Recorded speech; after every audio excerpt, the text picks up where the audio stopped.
The time has come to relaunch relations between the European Union, Latin America and Caribbean countries.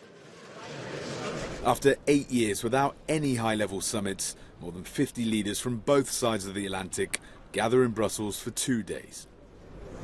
Europe wants to regain influence in the region after realizing that the war in Ukraine is changing the rules of the game on the international chessboard. China has also been massively investing in the region. Since we were natural partners, we didn't pay enough attention. This is the reason. The Europeans didn't pay enough attention to the Latin Americans.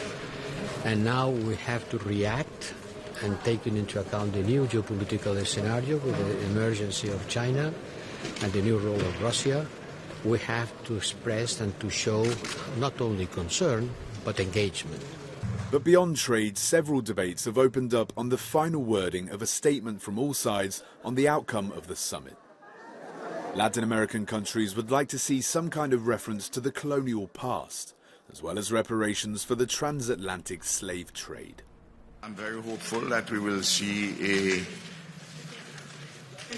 a paragraph in the declaration addressing the historical legacies of native genocide and enslavement of African bodies, and something towards reparatory justice.